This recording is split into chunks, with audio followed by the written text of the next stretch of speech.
Assalamualaikum warahmatullahi wabarakatuh. Salam pencerahan. Pemirsa TVMU, senang sekali kami kembali hadir menjumpai Anda dalam program berita dan analisa. Sejumlah informasi cerdas dan mencerahkan akan kami hadirkan selama 30 menit ke depan hanya untuk Anda. Bersama saya Samarsa, inilah berita dan analisa selengkapnya.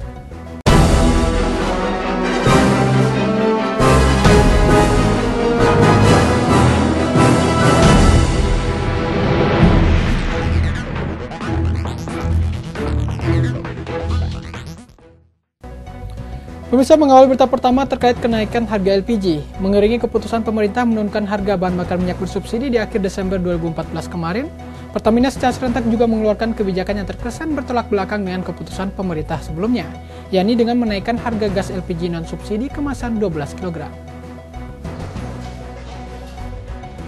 Tepatnya 2 Januari kemarin, Pertamina resmi menaikkan harga gas LPG non-subsidi ukuran 12 kg.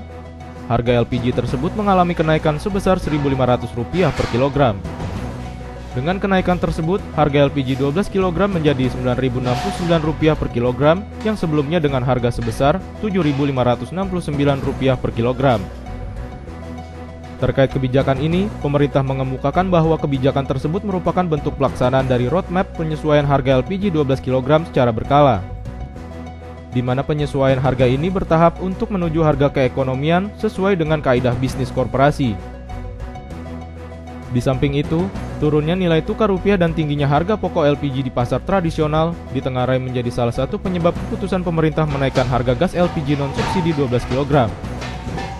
Selain persoalan tersebut, keputusan pemerintah untuk menaikkan harga gas LPG adalah merupakan bentuk tindak lanjut atas rekomendasi Badan Pemeriksa Keuangan dalam laporan hasil pemeriksaan pada bulan Februari 2013, di mana Pertamina menanggung kerugian atas bisnis LPG non-subsidi selama tahun 2011 sampai dengan Oktober 2012 sebesar Rp7,73 triliun, yang hal itu dapat dianggap menyebabkan kerugian negara.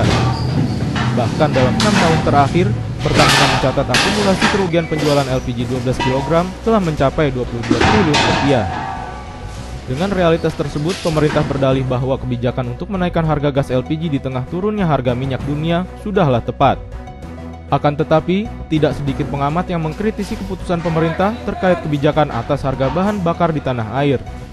Untuk itu, pemerintah diharapkan dapat menyelaraskan dan menyeimbangkan kebijakan atas harga bahan bakar minyak maupun gas di tanah air dengan kebijakan fiskal, sehingga kebijakan-kebijakan yang ditelurkan pemerintah tidak terlalu memberatkan masyarakat.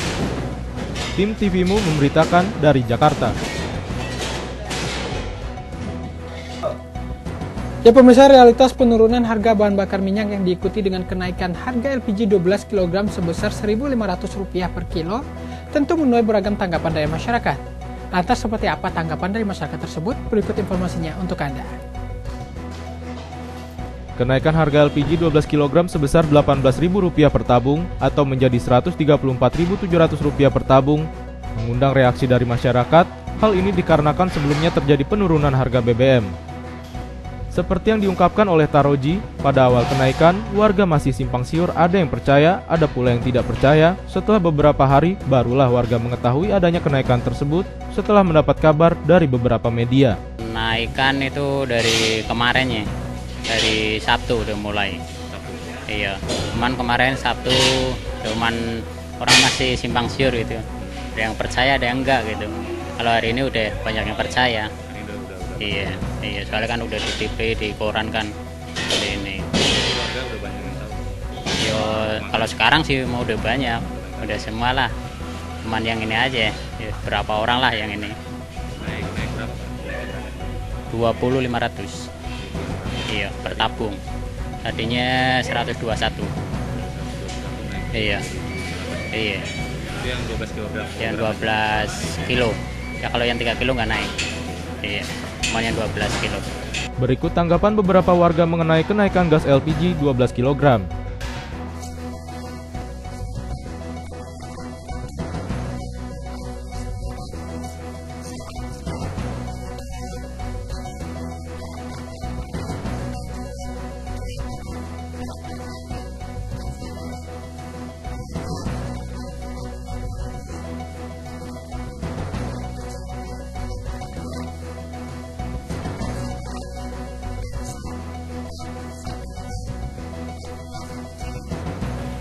menurutnya sih ya berat juga sih ya, banyak agak sepi juga penjualan gitu. Iya, berkurang lah. Iya. Keberatan. Ya keberatan juga sih kalau naik. Yang bikin keberatan apa? Harganya terlalu tinggi. Iya. Muhammad Surya Saputra, Bambang Triwibowo memberitakan dari Jakarta. Pemirsa, jadwal penerbangan di Bandara Halim Perdana Kusuma Jakarta Timur mengalami delay lebih dari 8 jam akibat cuaca buruk dan lampu runway mengalami kerusakan. Hal itu tentu membuat kecewa para penumpang. Seperti apa kecewaan tersebut? Berikut informasinya untuk Anda.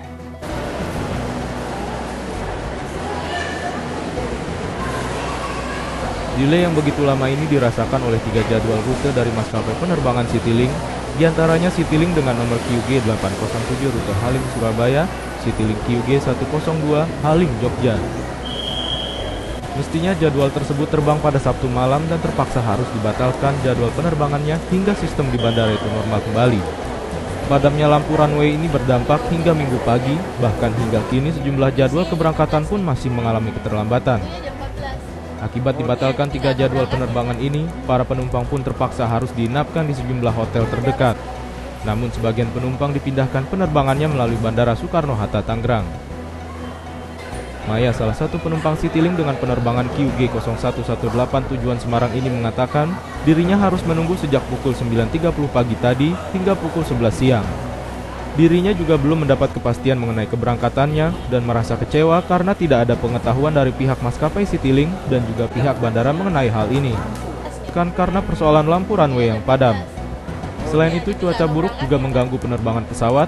Jarak pandang pilot di bawah 2.000 meter membuat 3 jadwal penerbangan harus dibatalkan. Saya memutuskan untuk reschedule ke hari ini karena kasihan anak-anak kan, mereka sekolah di Jogja gitu. Jadi saya reschedule ke hari ini. Saya minta jam 14, pesawat jam 14 ke Jogja. Cuman tadi saya check-in ternyata jam 16, itu aja. Saya juga nggak ngerti kenapa.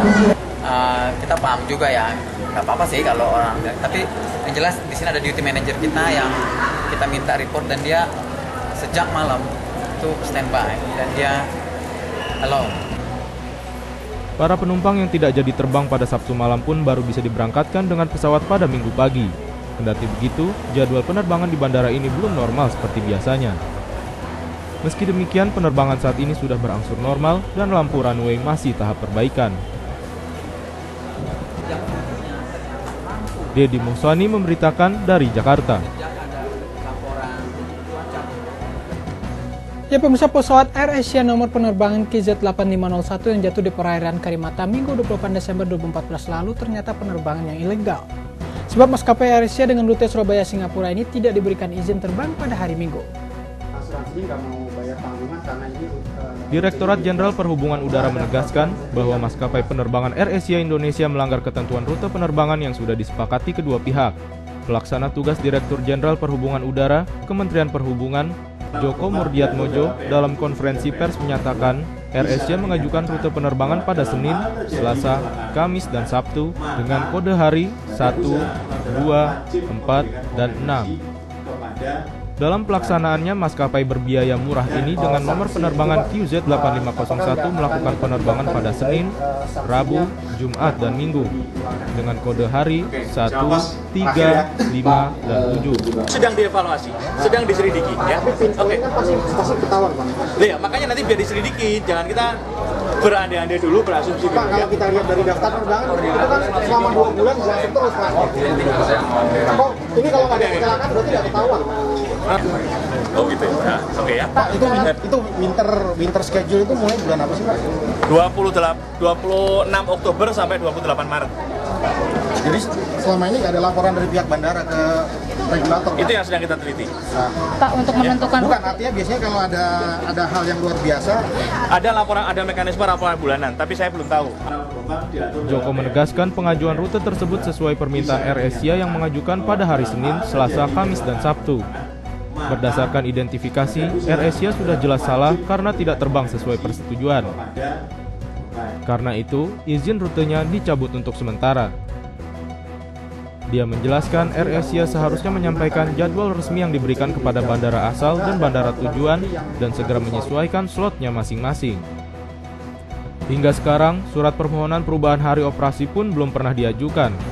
Artinya jadwal itu dianggap bermasalah. Joko juga mengatakan akan melakukan audit terhadap maskapai terkait rute penerbangan untuk mengantisipasi agar kejadian tersebut tidak terjadi lagi. Kini peristiwa jatuhnya pesawat AirAsia QZ8501 sudah memasuki tahap investigasi. Pemerintah telah mengumpulkan berbagai bahan untuk menentukan apakah maskapai penerbangan asal Malaysia itu layak dijatuhi sanksi atau tidak. Tim TVMU memberitakan dari Jakarta. Dan pemirsa, sejumlah informasi menarik lainnya akan kami hadirkan ke hadapan Anda. Untuk itu tetap bersama kami dalam Berita dan Analisa.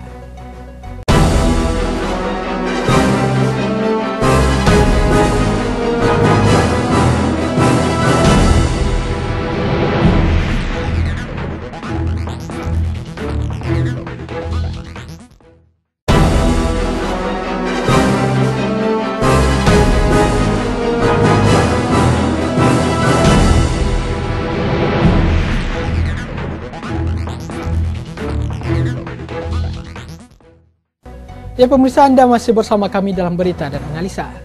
Kebijakan Kementerian Kelautan untuk memberantas illegal fishing mendapat kemajuan yang positif.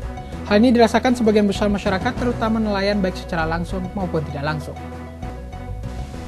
Kebijakan strategis itu berupa penerbitan Peraturan Menteri Kelautan dan Perikanan terkait penghentian sementara perizinan usaha perikanan tangkap di wilayah pengelolaan perikanan NKRI, peraturan lainnya yakni terkait larangan transshipment, serta peningkatan disiplin pegawai aparatur sipil negara di lingkungan KKP. Di sela-sela acara, Menteri Susi juga memberikan penghargaan kepada nelayan yang berhasil menangkap kapal yang sedang melakukan illegal fishing. Penghargaan ini diharapkan agar membangkitkan kepedulian masyarakat, sehingga apa yang dilakukan nelayan tersebut menjadi contoh dan ditiru oleh nelayan seluruh Indonesia, ujar Susi. Ibu kapal sudah kami tangkap. Alhamdulillah, saya bilang teruskan. Ini adalah partisipasi aktif masyarakat yang luar biasa.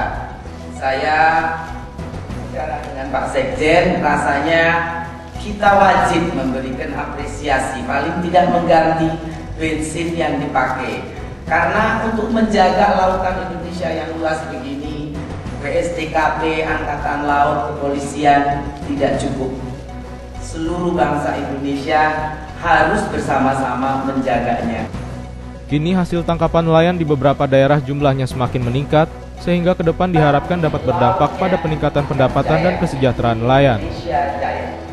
Muhammad Surya Saputra, Bambang Triwibowo memberitakan dari Jakarta. Ketua Pimpinan Muhammadiyah Wilayah Sumatera Utara Asmuni menyampaikan penyesalannya atas sikap pemerintah yang menunda pelaksanaan hukuman mati untuk bandar narkoba. Berikut liputan rekan kami Saiful Hadi dari Medan, Sumatera Utara. Penyesalan atas sikap pemerintah ini disampaikan pada pembukaan musyawarah pimpinan wilayah Aisyah Sumatera Utara yang berlangsung Jumat 2 Januari 2015 di gedung LPMP Sumatera Utara di Medan. Penundaan pelaksanaan hukuman mati terhadap 6 terpidana mati tersebut diputuskan Kejaksaan Agung. Pihak Kejaksaan Agung menunda rencana eksekusi mati guna memenuhi aspek yuridis bagi para terpidana. Inilah pernyataan lengkap Ketua Pimpinan Wilayah Muhammadiyah Sumatera Utara, Guru Besar Universitas Islam Negeri Sumatera Utara. Negara paling banyak melakukan hukuman mati itu sesungguhnya bukan negara Islam. Saudi Arabia itu sekalian terjang ketiga melaksanakan hukuman mati tingkatan ketiga. Nomor 1 Cina. Komunis. Cina itu komunis. Yang mematikan orang lain. Narkoba. Narkoba sebagian ibu betul kita perhatikan dan ini memang catatan kita semua. Ini yang sangat kita perhatikan. Maka sesungguhnya kalau saya wajar yang sudah divonis hukuman mati eksekusi. Cuma saya yang 2014 akhirnya nggak tahu nanti kalau 2015. HAM berat, melanggar HAM berat wajar. Dikasih eksekusi hukuman mati supaya efek jerah menjadi besar. Inilah diantara adalah bagaimana prostitusi, judi, malah lagi mau dilegalkan lagi judi. Meski tertunda, eksekusi mati akan tetap dilaksanakan jika seluruh aspek terpidana selesai dilakukan. Saiful Hadi, TVMU, memberitakan dari Medan, Sumatera Utara. Aisyah sebagai organisasi kemasyarakatan diminta untuk siap mengatasi berbagai masalah sosial yang saat ini berkembang di tengah masyarakat. Berikut informasinya untuk Anda. Harapan Aisyah mampu menjadi solusi berbagai masalah sosial masyarakat disampaikan Ketua Pimpinan Muhammadiyah Sumatera Utara Asmuni dan Ketua Badan Koordinasi Organisasi Wanita Sumatera Utara Kemalawati pada pembukaan musyawarah pimpinan wilayah Aisyah Sumatera Utara di Medan. Harapan Aisyah mampu menjadi solusi berbagai masalah sosial masyarakat disampaikan Ketua Pimpinan Muhammadiyah Sumatera Utara Asmuni dan Ketua Badan Koordinasi Organisasi Wanita Sumatera Utara Kemalawati pada pembukaan musyawarah pimpinan wilayah Aisyah Sumatera Utara di Medan. Majunya Aisyah di masa yang akan datang untuk memperkuat gerakan dakwah kita sesuai dengan tema. Bagaimana kita harus bisa sampai ke ranting, karena sekarang memang sangat penting kembali ke ranting. Itulah mulai dari pimpinan pusat Muhammadiyah sampai kepada pimpinan wilayah Muhammadiyah, itu juga dianjurkan untuk kembali ke ranting. Musyawarah pimpinan wilayah atau Muspimwil Aisyah Sumatera Utara ini dihadiri 23 pimpinan daerah Aisyah se-Sumatera Utara, pimpinan harian dan ketua majelis, serta lembaga tingkat wilayah. Salah satunya adalah evaluasi program. Ya, tapi seperti yang disampaikan oleh pimpinan pusat yang lalu, jangan menambah program, tapi laksanakan evaluasi program mana yang belum jalan. Lalu bagaimana supaya program itu jalan, terutama kalau ada program unggulan. Nah, tolong ini diupayakan apa program unggulan. Muspimwil yang berlangsung tanggal 2 hingga 3 Januari 2015 mengambil tema penguatan gerakan dakwah pemberdayaan untuk pencerahan masyarakat ini dibuka secara resmi oleh Ketua Pimpinan Wilayah Muhammadiyah Sumatera Utara Asmuni. Saya tidak tahu apakah kita sudah putus urat malu kita. Seorang ayah, seorang anak bisa membunuh keluarganya. Seorang orang tua bisa memperkosa anak dan cucunya. Tetangga juga bisa memperkosa perempuan yang anak di bawah umur dan membunuh manusia itu. Ketua Pimpinan Wilayah Aisyah Elinita menegaskan pihaknya kini fokus pada pembenahan Aisyah di cabang dan ranting. Diharapkan melalui Muspimwil ini dapat ditemukan masalah-masalah penting yang harus diselesaikan Aisyah.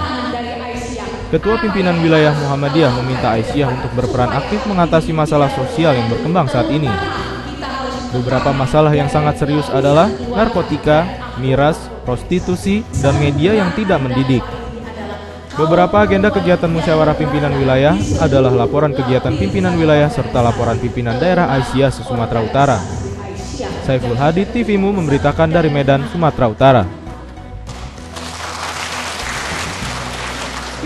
Ya pemirsa, Ketua Umum Pimpinan Pusat Muhammadiyah Din Samsudin mengunjungi 2 pesantren Muhammadiyah di Garut, Jawa Barat, yakni Pesantren Al-Furqon dan Pesantren Darul Arqam. Pesantren Al-Furqon menjadi tempat pertama yang dikunjungi Ketua Umum Pimpinan Pusat Muhammadiyah. Pesantren yang dibangun sejak tahun 1965 ini memiliki luas 3 hektar. Jumlah santri yang tinggal di asrama saat ini berjumlah 320 orang. Din Samsudin mengunjungi Al-Furqon dalam rangka peresmian gedung baru SMP Al-Furqon sekaligus reuni akbar alumni pesantren Al-Furqon. Selain itu, Din juga menyampaikan tausiah yang disaksikan seluruh santri, tenaga pengajar, alumni, dan juga wali santri yang turut hadir menyambut kehadiran Ketua Umum Pimpinan Pusat Muhammadiyah. Sebenarnya sudah berdiri lama, dari 1965. Tapi awalnya pondok kita itu berada di Ranting Cibiu Kidul namanya. Nah, tahun 93 kita pindah, yang dulunya orang tua kita memindahkan lokasinya dari sana, dikarenakan lahannya di sana sudah sempit, kita pindahkan ke sini. Yang alhamdulillah kalau tanah di sini sekarang sudah hampir 3 hektar semuanya. Yang udah tersedia kebangunannya hampir 1,3 hektar. Jadi kita masih punya lahan untuk pengembangan pondok itu hampir 1,7 hektar lagi. Oke. Kalau acara peresmian sendiri ini peresmian berarti bukan pesantren secara utuh ya. Peresmian gedung. Peresmian gedung baru untuk penambahan kelas untuk SMP Muhammadiyah Boarding School-nya yang berada di bawah Pondok Pesantren Al-Furqan itu sendiri. Jumlah santrinya Alhamdulillah Kak, untuk kan boarding itu yang kita boardingkan untuk program saat ini itu udah 4 tahun berjalan. Nah, 4 tahun berjalan itu alhamdulillah santri kita sudah 320 orang. Yang boarding, tapi ada yang pulang pergi juga? Untuk saat ini udah tidak. Jadi semuanya yang ada di pondok itu harus ada di pondok semua. Jadi nggak bisa pulang pergi gitu. Jadi semuanya sudah di pondok dengan ada waktu pulang ke rumah cuman satu hari dalam 1 bulan, ada libur bulanannya untuk anak-anak. Masuknya dari Senin sampai Jumat atau dari Sabtu sampai Kamis? Oh, kalau masuknya ya seperti halnya biasa untuk pondok pesantren itu dari Sabtu sampai Kamis. Cuman untuk hari Jumatnya nggak pulang. Jadi ada ekstrakurikuler seperti tapak suci, hizbul waton, ya seperti apa yang sering dilakukan di pendidikan Muhammadiyah yang lain gitu. Yang lainnya seperti untuk muhadharah, lomba pidato, berbagai macam kegiatan di mana memang setiap hari itu sebenarnya tidak ada waktu libur gitu ya. Sebab untuk hari-hari libur aja dipakai untuk kegiatan olahraga lain sebagainya. Jadi untuk 1 bulan full sebenarnya gitu untuk kegiatan pondok pesantren. Santri kalau dibagi dari keseluruhan santri wanitanya berapa? Oh ya. Kalau untuk santri putranya hampir 210-an. 210-an karena kalau putri kita bangunannya baru bangun itu tahun kemarin yang di sebelah sana itu baru 120-an. Kalau di kita menerimanya dari lulusan SD. Biasa setelah SD kita ada testing dulu, ada 2 gelombang 1, gelombang 2, di mana yang kita terima untuk ujiannya yaitu baca tulis Quran, matematika dasar, bahasa Arab dasar gitu, itu yang kita pakai untuk standar mereka bisa masuk KA di pondok pesantren ini gitu. Acara peresmiannya ini sendiri digabungkan ya dengan acara temu alumni. Itu bagaimana? Apakah Tromol ini sudah berjalan sejak kapan? Memang pada awalnya sebelum kita masuk pada program boarding school itu alumni kita biasanya seperti salafi biasa, jadi istilahnya nggak ada jenjang waktu, pokoknya yang namanya IKAPAL namanya, Ikatan Alumni Pondok Pesantren Al-Furqan. Memang awalnya itu IKAPAL berdiri itu ketika tahun 95. Nah, karena terjadi perubahan program kita yang dari 2011, maka IKAPAL itu sekarang diresmikan untuk dijadikan satu bagian dari Pondok Pesantren Al-Furqan itu sendiri. Nah, untuk IKAPAL yang ada di Pondok Pesantren ini sudah 2 periode ini. Jadi dari tahun dari tahun 2005 itu sampai saat ini. Sudah berapa jumlah alumni yang keluar dari pesantren? Kita kemarin mengeluarkan undangan itu sampai 2.700. Walaupun memang kebetulan karena memang panitianya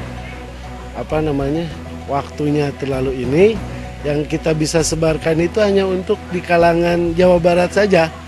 Jadi untuk seperti yang alumni kita di Jawa Tengah, di Jawa Timur, di luar Jawa itu kita tidak bisa mengcover itu. Jadi 2.700 itu se-Jawa Barat?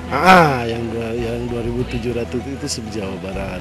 Sudah banyak ya jumlah alumni? Ya alhamdulillah, sebab memang dari tahun 65 itu, walaupun memang sebagian ada alumni yang tidak masuk dalam daftar ininya, makanya untuk saat ini baru kita sadar untuk entry data alumninya itu lebih lebih dirapikan, nomor HP-nya, websitenya apa gitu, sampai Twitternya, Facebooknya gitu, jadi supaya lebih ini gitu. Kalau santrinya sendiri berasal dari mana saja Pak? Selain dari daerah Jawa, ada yang dari luar negeri atau dari pulau-pulau yang lain? Jadi untuk santri alhamdulillah memang kebanyakan kita Jawa Barat gitu. Tapi memang ada yang dari luar Jawa Barat, ada juga yang memang dari luar Jawa juga, dari Kalimantan Timur, dari Bengkulu, dari Lampung, kita juga dari sini, dari Medan gitu. Bahkan dulu ada dari luar negeri, tapi belum masih masuk Indonesia dulu mah. Dari timur-timur itu, kita alhamdulillah ada 14 orang dulu ngurus yang dari timur-timur. Juga kita ngurus yang korban tsunami dulu tuh, alhamdulillah 4 orang yang alhamdulillah sekarang sudah jadi sarjana semua gitu. Oke, nah harapan Bapak sendiri Mudir, direktur pondok. Kemudian di pesantren ini terhadap para santri yang nantinya akan lulus atau harapan dari santri yang juga sekarang sedang Ya mudah-mudahan kita memang dari dulu pondok kita dari As-Sabiqunal Awalun ya itu menginginkan pondok kita itu menciptakan jadi ulama-ulama yang benar-benar concern dalam masalah tarjih di Muhammadiyah. Makanya di pondok kita walaupun udah semi modern tetap kita masih menggunakan kitab kuning untuk dijadikan sebagai bahan dasarnya, bahan dasar awal pembelajaran.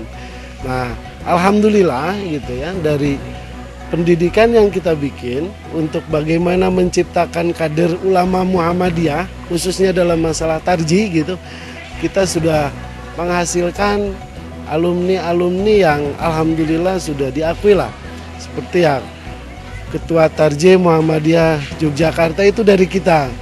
Terus PUTM banyaknya anak-anak kita juga. Setelah Al-Furqon, Din Samsudin segera menuju pesantren Darul Arkom. Pada kesempatan ini, Din menyampaikan pembinaan terhadap amal usaha pesantren, khususnya kepada staf Darul Arkom. Dalam dialog pembinaan, turut hadir murid pesantren Darul Arkom dan juga pimpinan daerah Muhammadiyah Garut. Peserta dialog telah menunggu 1 jam sebelum Ketua Umum Pimpinan Pusat Muhammadiyah hadir. Peserta nampak serius mendengarkan pembinaan yang disampaikan Din Samsudin. Muhammadiyah senantiasa berkiprah dalam membangun generasi berkualitas. Salah satu upaya Muhammadiyah adalah dengan membangun amal usaha pesantren yang tersebar di berbagai wilayah Indonesia. Tim TVMU memberitakan dari Garut, Jawa Barat. Mendapat informasi dari Pak Yanto. Ya pemirsa, setelah ini akan kami sajikan analisa bersama Ketua Majelis Ekonomi dan Kewirausahaan Pimpinan Pusat Muhammadiyah. Untuk itu jangan kemana-mana, tetap bersama kami dalam berita dan analisa.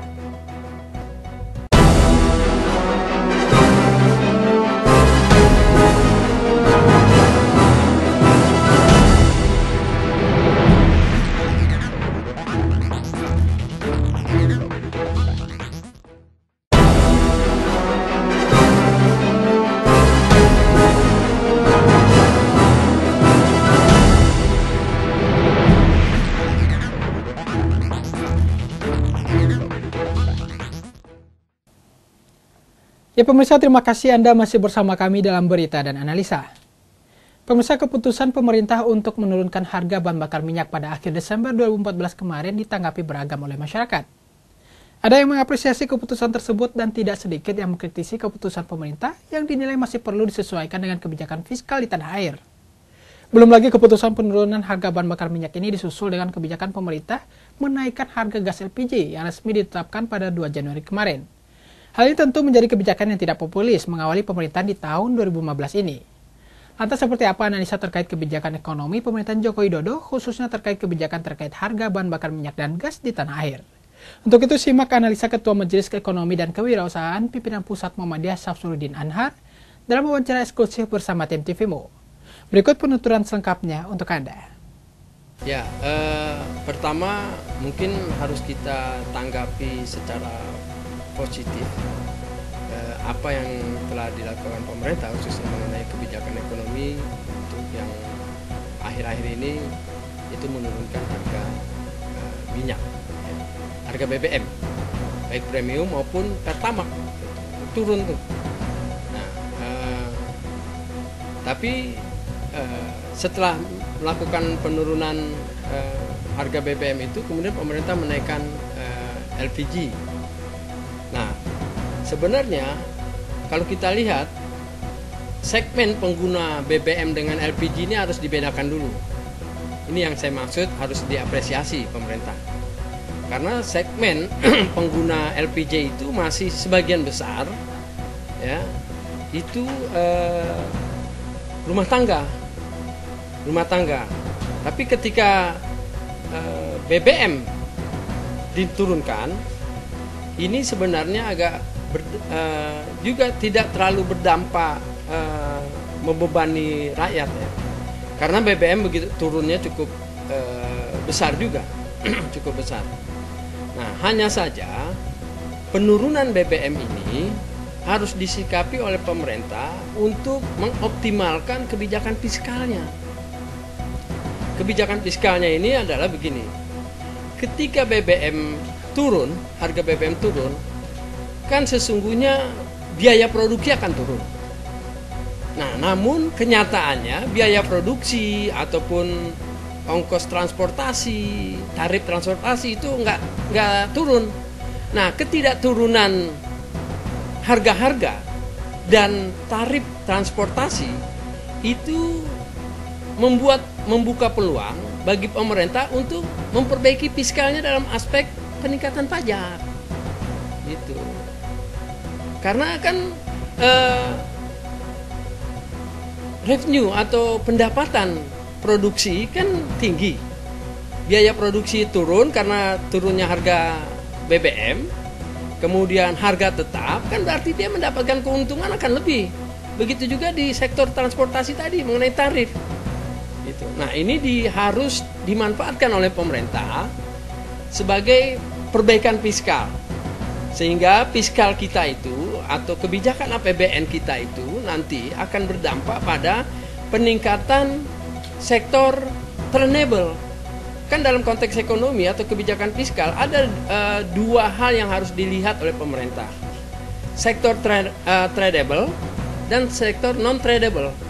Nah, sektor tradable inilah yang menjadi penting karena persoalan fiskal bahkan sampai moneter kita mengalami gonjang-ganjing, mengalami kemerosotan ini karena faktor tradable yang tidak serius ditangani oleh pemerintah.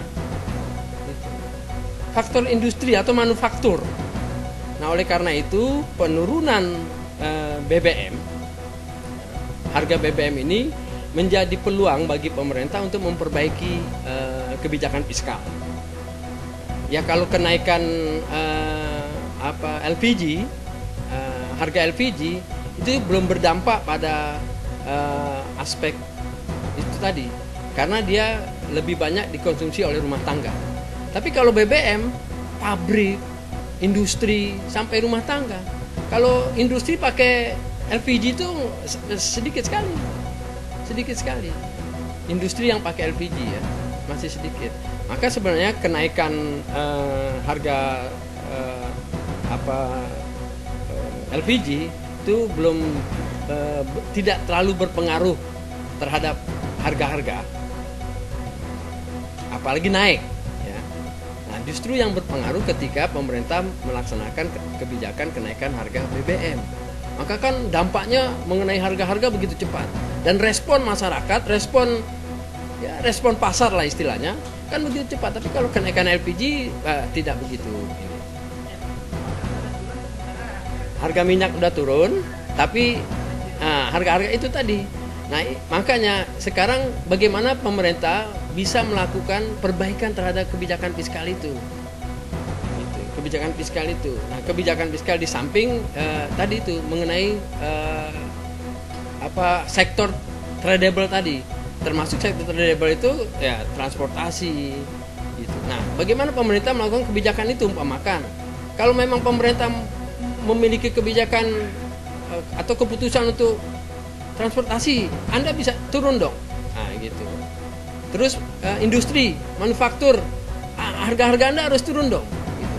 Nah, ketika pemerintah tidak melakukan itu, ya sebagai bentuk kebijakan, kebijakan ekonominya, maka ya manfaatkanlah peluang ini dalam konteks perubahan fiskal. Karena sering disampaikan alasan-alasan menaikkan BBM kan persoalan beban fiskal, beban APBN. Nah, sekarang manfaatkan peluang ini oleh pemerintah untuk memperbaiki kebijakan fiskal, sehingga tadi sektor tradable tadi itu bisa bergerak. Ketika sektor tradable bergerak, maka di situ akan ada peningkatan daya beli, produksi bertambah. Kalau ada produksi bertambah, maka kekuatan ekspor, daya saing ekspor akan semakin kuat. Ya pemirsa, analisa tadi sekaligus menutup perjumpaan kita kali ini. Tetap saksikan berita dan analisa hanya di TVMU. Bersama saya Ihsan Marsha dan segenap kru yang bertugas pamit undur diri dan terima kasih atas perhatian Anda. Salam pencerahan. Nasrul minallahi wa fatun qarib. Wassalamualaikum warahmatullahi wabarakatuh.